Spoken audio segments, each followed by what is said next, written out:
So that's Epic. I think Epic is a really good park overall, and there's a lot of room for it to grow. Like if you remember Islands of Adventure in the early years, you remember there was kind of like a few spots where it was like, well, there's not much going on here.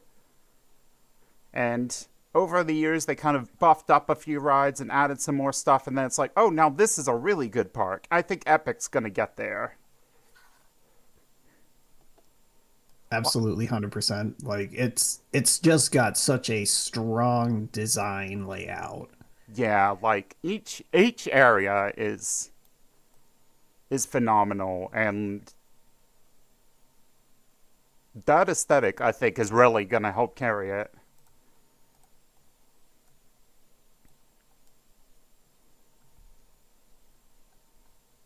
Did you want to go into the other stuff we did at Universal? Oh, sure, why not? Yeah, why not? I'm trying to think mostly of like new stuff we did because we've got our tier list videos. I don't think our tier list really changed too much on this trip. We did Spider-Man a bunch. We'd never seen the back queue area of Spider-Man before. Oh yeah, that was a treat. We actually had no express passes on this trip for Universal. I didn't think any of the wait times at the main two parks were bad at all, though. No, they were not bad at all. And again, I do think that it was just such a treat to see the overflow queue for Spider-Man because the opportunities to do that are probably not going to be very many. Yeah, like it is rare to see people actually going into that area. Yeah, like that was super cool for me. And then there were like, can I talk about the bikes? Yeah, you can talk about the bikes. Let's talk about the bikes. Okay, so there are a couple little prop bikes set up in the back of that overflow. Like, they're just supposed to be like little city bikes, like little city cruisers. And I take a look at them and, I get a feel. I go there, I get a little feel on those tires, real tires. I think that this is my guess. If anybody actually knows in the comments, please correct me. But it looks like they just took like some salvage parts. Like it looked like a beach cruiser frame with some old mountain bike tires, not like big fat ones like you'd find on a modern mountain bike, like something that they could have scrapped up from the 80s or 90s, right? Or from Walmart's discard pile now that they've shifted all of their bike inventory. But yeah, that was just a really cool little feature there to see that somebody had basically had to construct a bike for the queue out of just obviously a bunch of spare parts that nobody wanted. The tire was not seated correctly on the wheels either. Like some of that, like if you tried to put air in that, don't, you're going to get injured. Yeah, we just like seeing the back area because it's themed to like the back building of the Bugle. There's like a forklift with some ink and toll booth, security booth. There we go. Yeah, yeah, little toll booth, Jay like Jonah. security gate. Jay Jonah does seem like he would charge a toll to work at his place. He would. He would. And there's a Okay. statue of him in the middle, so like if you're not paying to park, then you're paying to gaze upon his glorious figure. Yeah, you gotta at least pay tribute to him somehow. I think Islands of Adventure, pretty much everything else we did there we have done before. I, I guess we could talk a little about the food. I thought we got to go to some fun food places this time. Did the Cafe Terrace at Jurassic Park? I got a huge plate of nachos. We got a huge plate of nachos there. Yeah, I forgot about that. I also got that plate of nachos. It was Yeah, good. like it was like a vegetarian chorizo nachos. That's with some good nachos. And then we also ate at If I Ran the Circus. That place is actually really fun to eat at. Yeah, it is. Like I thought that was super charming. Like again, I theme park food has really stepped up since the last time we really went to the quick quick service places because it used to be you'd get like hamburger, pizza, hot dog everywhere. And then if I ran the circus, we got like a upscale vegan spaghetti and meatballs in a cone. And then you got a poke bowl? Yeah, I got a poke bowl. That was good. It And was and good. and you can wave at people riding the trolley, which is That's the real highlight. yeah. The real thing of any good theme park restaurant is in some way you should be able to interact with people on a ride. Like Disney learned that over at the It's a Small World with the Pinocchio house, where it's like they give you signs there to show to the people on the ride. Oh, that's super fun. I wish we'd had something like that. I will say there's a bit of an awkward atmosphere, I think, because I don't know if it's because there's the family oriented atmosphere in that part of the park, or if it's just because it's like this is a little bit older and there really aren't a lot of people there. Like I think we were basically the only people eating at the restaurant while we were there. So, we would wave at folks, and a lot of them would just have these confused looks staring down at us before awkwardly looking somewhere else. Yeah, we got a few waves though. We did. Like anybody who's like on board and knows what's up, they're good, and it's still super fun. But I feel like we would be doing a disservice to people to send them in like it's all smiles and rainbows. Like not everybody's playing along here, Yeah, not at all. I think the really weird part of that is how you can hear the audio from the trolley cars as they come by. And so you'll just have a car come by like moo moo mooity moo, and then they'll just leave, and it's just silence again.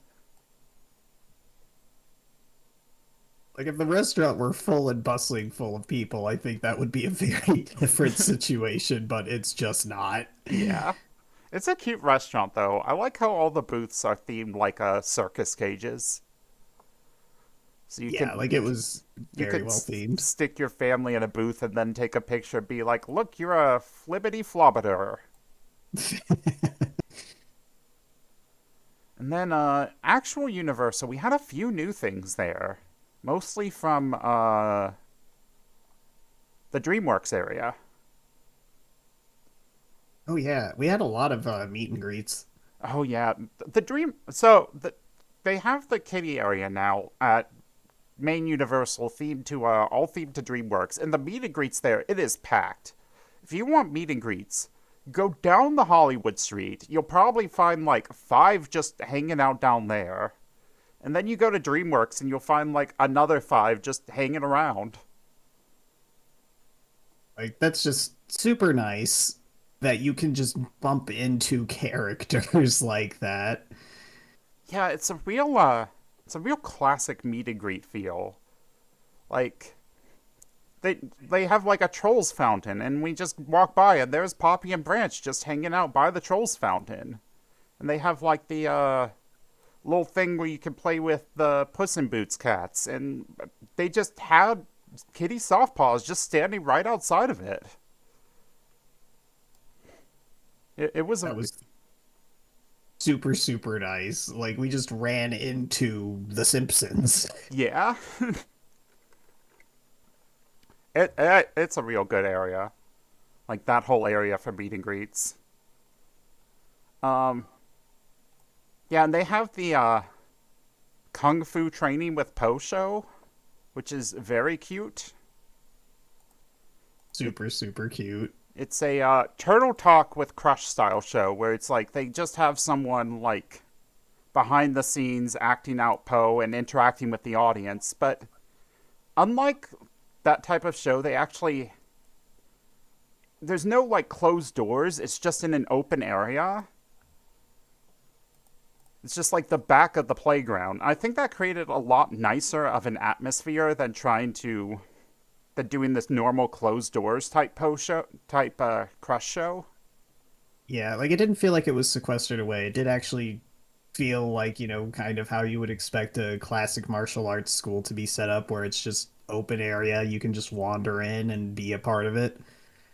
Yeah, like it really encourages people to just wander up if a good show's going on. I thought we had a pretty good Poe. He was having some good interactions with the audience. He was. And they He really. pointed out my scarf He did point out your scarf. He was like, "Is that a panda scarf? I like pandas." because And it's black and white. And then he's like, I don't think that's a panda, but I like it. and he they actually do have a thing where they get some of the kids up and he teaches them quote unquote martial arts moves, which is mostly like a kamehameha. And one of the parents had like her baby up. It was just making him do all the moves. They started calling him Kung Fu Puppet Baby. Oh, the littlest baby up there was super cute. Like you don't know a thing that's going on around you. And You're just having a good time. I really enjoyed the bit with Ling Ling because that really got the kids.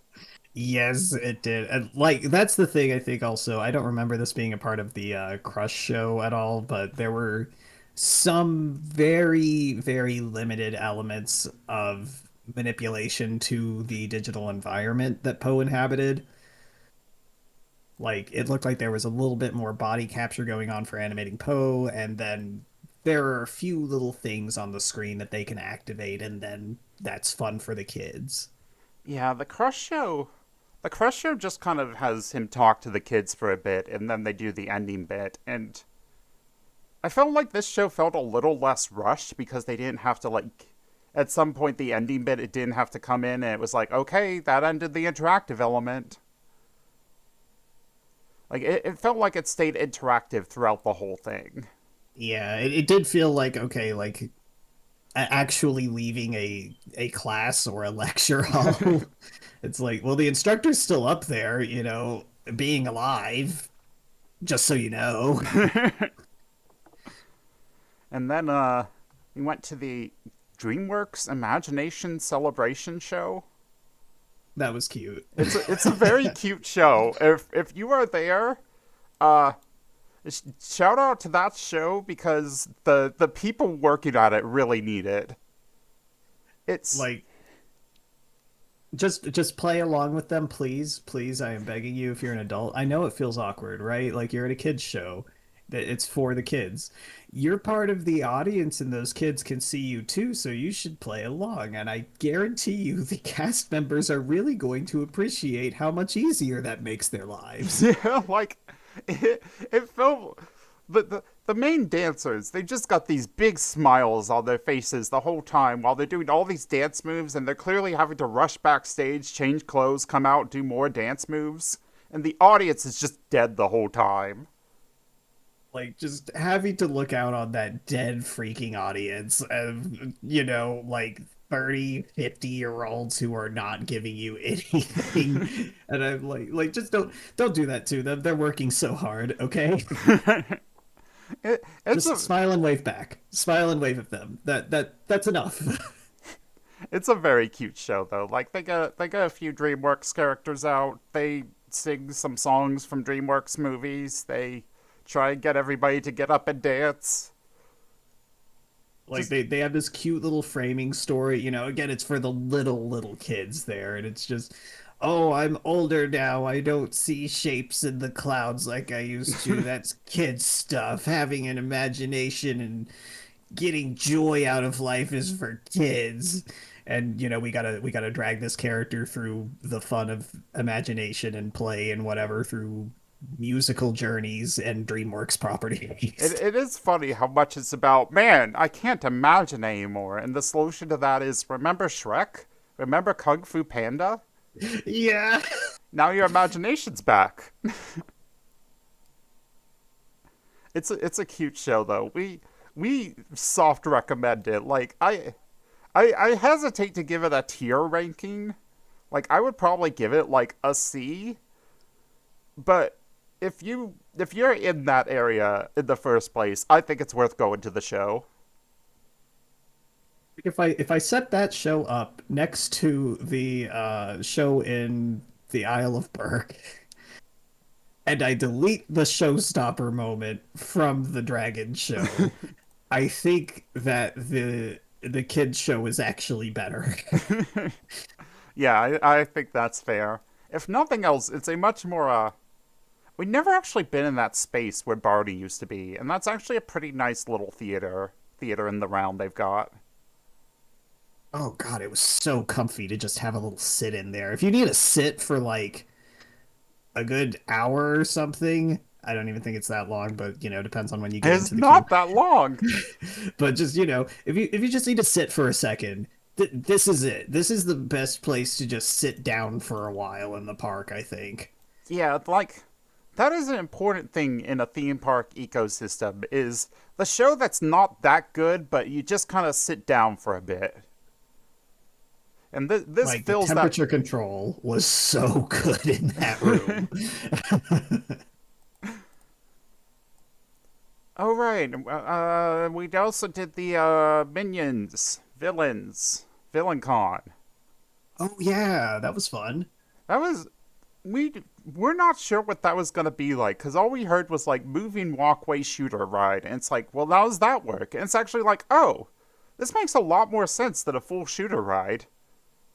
Like they just give you the gun, and then we were in our wheelchairs, so we just kind of put our brakes on the walkway, and then it's like you can easily see like everywhere, and there's just a lot of stuff to shoot. It's a very chaotic experience, but I think that kind of enhances it because it's the minions anyways.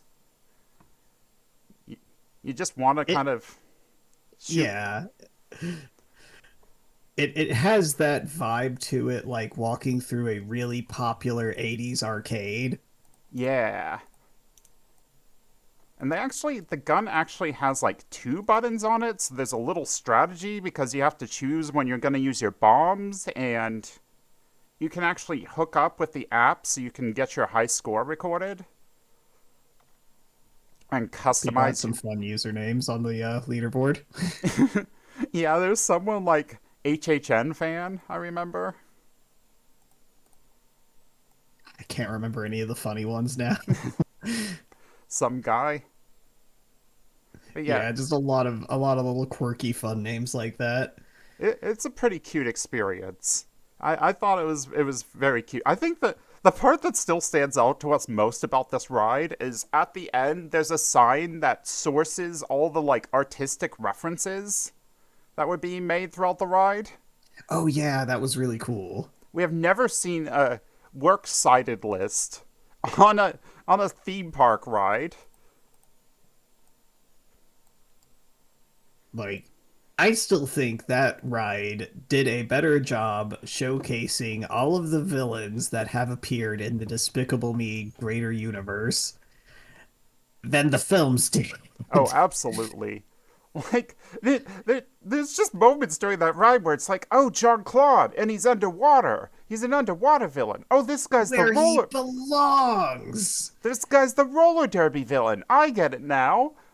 Because some of these guys, I don't know, did anybody even, like, do anything in Minions 2? Most of them were I just kind don't of remember. standing there next to Bell Bottom. It's a cool ride. I think it's mostly gonna appeal to people who already like the Minions, but I think it's pretty good. Again, If you like going pew pew, it's still good. yeah, it feels like the kind of thing where it's very simple, but it lets them test out some tech. And then the Wicked experience was up. I don't know if we really need to talk about the Wicked experience, but if you want to see the props from Wicked, the Wicked experience is there. It's like 50% museum, 50% storefront. That's yeah, that's about right. Like it's clearly just meant to promote Wicked the movie, and I imagine it will be gone before too long. But if it's there, yeah, there's worse things you could do with your time. It was cool to see like the costumes on display. I enjoyed that. Yeah, like it's It reminded us of when Hollywood studios would actually Universal also used to actually do this, where they would just have an area where you could go and see like some of the props from whatever movie they were promoting at the moment. And we kind of lost that at Universal and Hollywood Studios, so it's nice to get a little of that back. But we also haven't seen Wicked, so most of this was just like, wow, it's the thing she wears when something happens. I will be cards on the table. Most of my thought going past those was like, oh, that's a cool garment. And I get a little closer and I look at it and I'm like, that's no McQueen. Yeah, I'm sorry. Alexander McQueen did not work on Wicked 2024. Nobody with a vision like Alexander McQueen worked on that. Like we're doing some pretty safe design. It's all safe. They're not ready. They're not ready for our vision of Wizard of Oz. They're not like they could have done a lot more with that costuming. I don't want to get into it for the purposes of this, but uh, I'll see how it looks on the screen when we get there, right? There's one more ride that's been there a while, but we've never actually done before this trip, and that was the King and Kodos ride. I wanted to call it a Yeah, tilt-a-whirl. I don't. That's a different kind of ride. I don't remember what this one is called. But I it, wanted to go on that. yeah, he did. It's a. I mean, it's a cute play on a Dumbo ride because like they actually have like the Simpsons characters up in the on some pillars, and if you go past at the same height of them, they'll like the little thing will spin around and they'll make a noise like you just hit them. I thought that was a real cute touch. It was like it gives you some motivation to actually change your verticality as you're writing. Yeah, we let Jay in control, and I think that was actually the best ride on Dumbo we've had with Jay in control because he was just going up and down all the time. Yeah, like I figured out like once we got to the top because I of course wanted immediately to see how high it could take us.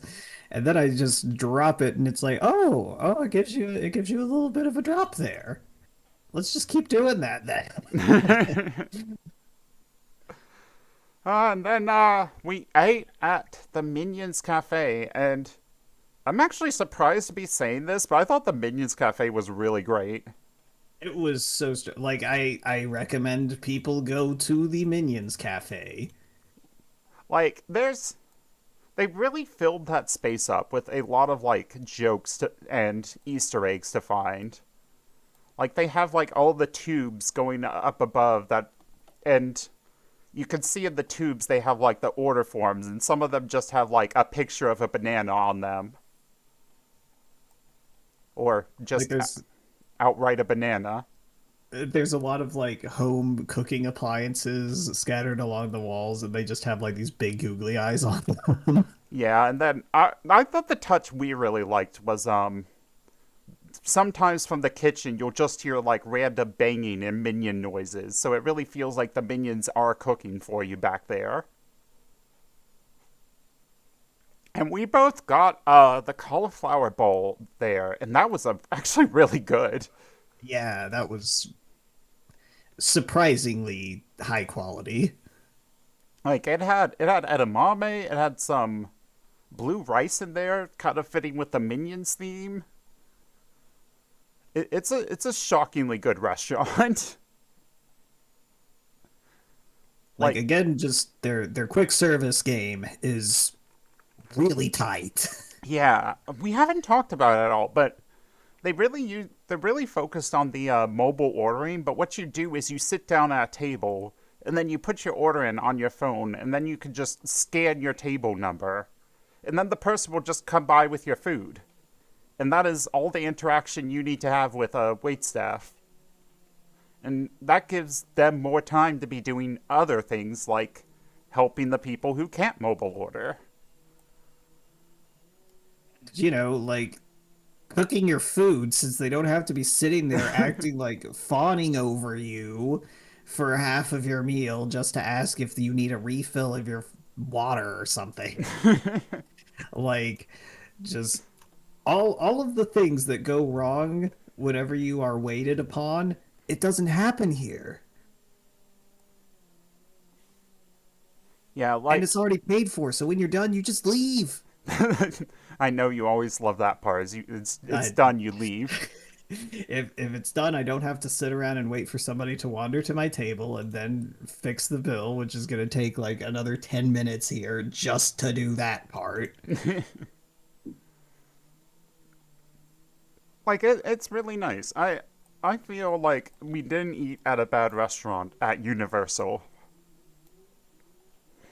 Like everywhere that we ate, I had something good to say about it. Yeah, like whether it was the atmosphere or just nice service or of course the great food, I think every place is pretty good. This might not be true of some of the other parks we went to.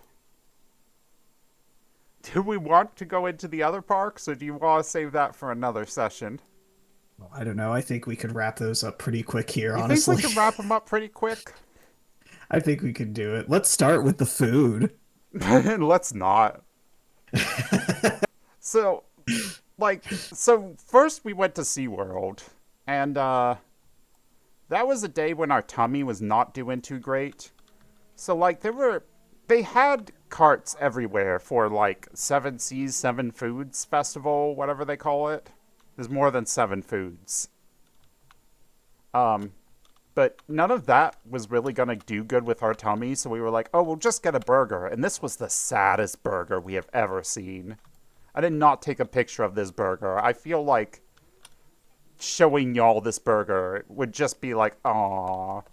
Aw, you ate that? Aw. Like Like McDonald's. just McDonald's would look at this burger and be like, I could do better than that. yeah, McDonald's wept. Like just capturing that as an image is like, oh, okay, cool. I have a cursed artifact. Anyone who looks at this just gets depression. You're what did you get? Jambalaya? I don't remember. It was one of the seven seas thing. It had shrimp in it. Yeah, I was looking for protein. we tasted like a spoonful of that sauce. That was pretty good. It Like it was very good what I had. Everybody really wants to be Epcot right now. Like we also noticed at Universal they were setting up for a bunch of food booths for Mardi Gras. Like all over the world. It's like everybody wants to do the Epcot thing where you walk around eating at a bunch of little food booths. SeaWorld itself, the park, I mean, seeing the I almost feel like we didn't need to go on a ride and we would have had a better day just seeing all the animals, all the fishes. There were lots of aquatic critters. There's lots of fishes to see. I think if that is your main point at SeaWorld, you're gonna have a good time. The rides we went on the penguin ride, and that was pretty good. And there's a penguin exhibit at the end of it. Yeah, like that's smart. And then we went on Mako. Mako was actually a lot of fun. We did like Mako because that got us some real airtime Yeah, on that was those a hills. great coaster. Our main thing we did not like about SeaWorld was it did not so we had gotten the express passes there, but then we would show them to people and they were like, "Oh, you need one of the wheelchair passes." And it did not feel like having bought the express passes was worth it because of that. I know Yeah, like you got to use them. it got me in easily with no fuss, and I think that was the main boon for our particular experience. But like the way that they have the accessibility pass set up is they're not expecting that system to have to interact with the quick pass system. Yeah. So in the edge case, which is us, hi, hello, where we do have both of those at play, it kind of works against us having the express pass. Yeah, it's not good. And the express pass was worded kind of weird because it said on the express pass like gets you on all rides, Penguin Trek and Arctic Odyssey, or whatever that ride is called. And then we go to Arctic Odyssey, and the woman there is like, oh, this pass doesn't work here. You need Yeah, that the was weird. yeah, she was like, you need the next level pass for this ride. And I don't even think that would have been worth it because it's a pretty basic Soarin' clone. Yeah. Of basic Soarin' clones, the one at Legoland was a lot better. I tell you what though, whoever figured out how to make artificial dirt smell has made bank from every one of the parks in Florida. I think I think the real highlight of SeaWorld to us really was going through the Sesame Street land. Oh, that was super cute, yeah. Like that area is cute. It's got a lot of rides for the kids. It's got some nice meet and greets going. Like they had like some sort of Big Bird show going. And the gift shop was also like the only gift shop at SeaWorld that tempted us because they had a plush of the I can't remember her name. I know it's not Zoe, but the autistic Muppet. They had a plush of her, and that was very tempting. Now, relevant to our game footage here, you just caught a gator. My favorite part of the park was the gators. Yeah, they had like a bunch of baby American alligators, and the person there actually explained that they raise them, and once they become adults, they go over to Gatorland. Like so it's like a little baby gator nursery and they're all just in there and they're so tiny and cute. Like that is another thing of SeaWorld though. Like the staff who are just there to explain things to the guests by the animals seemed all right. Every other staff member looked miserable to be there. Like even there were some people who had some cheer, right? Like I'm not docking points off of anybody's performance here or anything, but like just the overall atmosphere felt very oppressive. Talk to your coworkers. Talk to your coworkers some, put a little bit of effort into it, and consider the power in sort of unification of you as the body of workers and what that could do at your workplace. Talk to your coworkers. SeaWorld people, please. So, do you want to talk about the rides you went on without us? Yeah, actually, kind of related to the past thing. So I went on. I don't remember the names of any of these. Forgive me, everyone. You can roast me in the comments for this one. I can help you. Thank you. So surfboard thing. Yeah, Pipeline, the surf coaster. Thank you. Yeah, so that was really fun. I will say I walked up to that. It had the same markings on it as the thing that our pass did not work for, and I was expecting to get turned around. The employee simply looked at the thing that I was holding, saw that it said something on it, and waved me through. I don't know if that was supposed to happen or not, genuinely. That's But the coaster itself was great. that. Huh, huh. Anyways, Yeah, I just don't know on that one. I genuinely just do not know.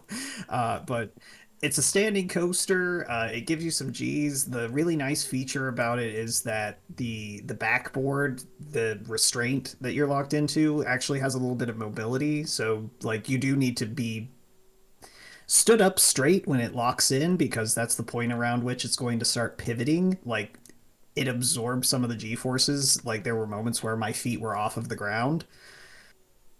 Really cool. It feels like you're hopping up, catching some air, and doing a sick landing, even though it's really the restraint doing that for you. that sounds pretty cool. Really, really fun thrill ride. What was the other thing that I did? The Manta flying coaster. Oh, yeah, that was super fun. Like, the people in the queue for that were really fun to be around, but that's just random chance. The coaster itself felt great. It was whimsical. It made you feel like you are a little manta ray just flying about the ocean column. It is nice that the coasters aren't super themed, but it does kind of have the theme of like you are the thing that the coaster is. Like I Like guess I appreciate it because it's woven in thematically to an educational element, specifically like the Mako ride goes 70 miles an hour. That is there, this is disputed, but that is, some would say, the speed that the Mako shark can reach in the water. I didn't know that. That's pretty cool. I was gonna say just the like up and down. I imagine that's like how Makos like move. Up in verticality, not nothing distinct about the Mako shark is Okay, so about their vertical movement. it's just the speed. It's just the speed. The Mako shark is known for its speed. That coaster goes really fast. There you go. It works, right? Like the manta ray is known for looking like it's flying underwater. Okay, cool. Flying coaster, got it. And they tend to have like the aquarium of the thing right nearby. Like the Mako was right by the shark aquarium. So you can get off the ride and go actually see some sharks. Yeah, I do appreciate that they very specifically did not lean into the like, oh, sharks are cool and tough and scary. Like you go into that ride and there's like a bajillion signs around you immediately that are like, sharks are not dangerous to humans. Yeah, I really appreciated in the aquarium. They had several things where it's like, okay, imagine you're a shark. Here's what a seal looks like from below. Here's what a guy on a surfboard looks like from below. Now let's do an eye test of that. And it's like, yeah, it is hard to tell which the two of those apart. Like just very nice things to make sharks seem not so scary because they shouldn't be that scary to people, actually. They're not scary animals. Yeah. I do not think we would go back to SeaWorld overall, though. Unless y'all start talking to each other, talk to your coworkers. if if the SeaWorld Union happens, maybe. I But will go back and high five all of y'all and congratulate you on the excellent work done and also, probably some other nice things to support along the way. we, but we love some good labor, don't we? yeah, I don't know. We also just did not like how that park was laid out, though. It felt very confusing to get around at times. Like, we'd go in one direction and it'd be like, well, this should be the way to this thing, but you blocked it off. Yeah, a couple of little tricky navigation elements like that. Yeah. Did not help that it was very cold and we are now on the water. Well, at least it wasn't as cold as it was at Legoland. Legoland was a treat. Legoland was very good. It was very cold there, though. That was when one of the coasters was actually down just because it was too cold for the hydraulic system to work. I don't think we need to talk too much about the rides we did at Legoland. I don't think so. Like it's Like, very family friendly. It is oriented towards giving the kids a really good and special time. yeah, like the safari truck ride was not much to me as an adult, but imagining it as a kid and you get to go in your little safari vehicle and see the Lego animals, I think that ride's great. Like, if you are above the age of 12, you're probably not going to get a ton out of the park, but there's like a little driving test area where little kids get to pretend to drive cars. Like it's not on a rail. They actually get to drive a little bit. Yeah, it's just like a little free-form place for like the little ones to pretend to be a driver. Like, I love that the whole Lego City area is themed to like just things kids want to do. Like, oh, here's the firefighting thing. Learn to be a firefighter. Here's the Coast Guard boat thing. You get to go around in a boat. Like it's super indulgent to that little fantasy of little kids pretending to play adult, right? Yeah, yeah. Um, like I think the main appeal for the adults is definitely the mini land because there's just so much to see there. Uh, Would have liked to see that one on a warm day, but a yeah, lot of the little water features on those statues, I don't know, the builds were not in operation. Yeah, a lot of stuff was. The one thing that did work was the, like, thing where the fire hydrant would spray you with water, and people would hit the button that says cool off and get sprayed with water. It's Entirely blame them when it's like you've just gone through this whole city and everything else that shoots water is frozen over, so why not slap that one? But no, it will actually work, and it's a cold day, and now you're covered in water. yeah. Like, I did like throughout the Lego park, you just see like these statues of Lego people made out of Legos.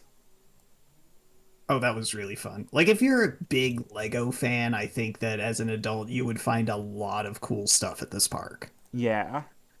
Yeah, like we had a great time there as a big Lego fan, even though a lot of the rides were just not for us. Like sometimes literally, like the jousting ride, it's like if you're over 12, you do not go on this ride. Like, it is just simply like several of the rides were like that, like the driving one, right? Yeah. The carts are child sized or even toddler specific sized. So like it's not gonna hold more than like 100 pounds. Like it is definitely a kiddie park, but I thought it was still a lot of fun to just walk around and see everything. Like it's like the theming is kind of on the basic side, but it's still enough that it's like, oh, this is exciting. Like you go to the castle area and you actually go through the castle gates. And there's tons of little Lego characters hidden throughout what they've done to theme the areas. Like there's stuff to look at and find, and it's cute and it's fun. I think our biggest disappointment about it was the Lego movie area. Like, it's fun. It's a very small area, and also they didn't have, like, they weren't really doing any meet and greets that day, and they didn't have, like, any Lego movie sets at the shops. I don't know. We like Lego Movie, and we were like, oh, this will be a great spot to meet Benny and finally pick up Benny's spaceship, and we didn't either. But But the sword style ride is fun there, even though we got stuck on it at the end.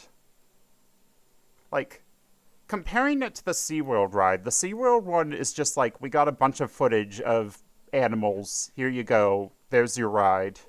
And the Lego Movie one is actually like, oh, we've made a contest for the best flying machine.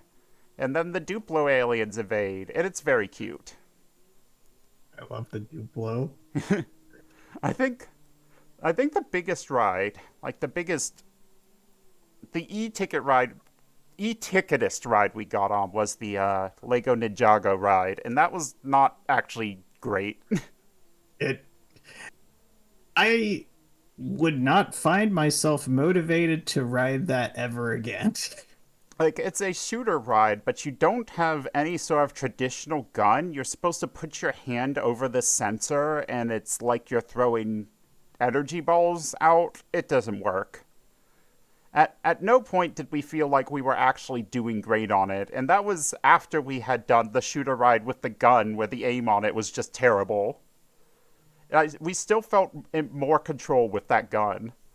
I felt totally in control of that gun. I felt zero in control of the like I don't even know if this was like motion sensor technology or how the heck that worked, but I was just swiping my hand in the general space trying to spam bullets, right? That's all that I could really do. Like at one point, we just start like doing the double pincer with our hands, going ha ha ha ha, and it's still not doing anything, and our arms are just getting tired doing this. Yeah, you're not supposed to use your triceps whenever you're doing CPR. This is why. Oh, it's because of Ninjago. It's because of Lego Ninjago. We didn't have that rule until Lego figured out that that's actually really exhausting. Yeah, that's important to know for your spinjutsu. But yeah, we thought Legoland was very charming despite everything. We would actually go back there on a day when it is not freezing. I It think. was really cool to see like actual icicles formed on the Lego statues and hanging off of them, though. Like that is Oh, absolutely. once in a lifetime. Like, it's the only time we will ever gonna see icicles in Florida. Yeah, yeah. But yeah, I think that about wraps up most of our trip. Did you have a good vacation? I did have a good vacation. How Wow, was yours? my vacation was great. I would even say that it was epic. Hold Wow. on, I have to finish catching this fish. Okay, I would even say that it was epic. It spawned me back up here for some reason. All right, well, I think that is about our vacation wrap up. I hope you liked hearing our thoughts. Do you have anything to say on the way out, Jay? I didn't get teleported up there. I'm just in the waterfall now. Oh, go further to the right. Oh, okay. Where? Where are you? I'm way over here. Where did you get teleported to? I don't even see Like you. way over there, Oh, like at the oh, beach okay. top. Yeah, hi. Hi. That was weird. Yeah, a little web fishing mystery at the end of this one for y'all. If you can solve this web fishing mystery, then maybe you will enjoy Epic Universe. I don't know. I think that's it for us. We'll see y'all again next time in MC Parks. Probably without Jay, unless Jay wants to join in MC Parks. Jay, any last messages for the fans? Talk to your coworkers. Okay, cool. Bye, everybody. Bye.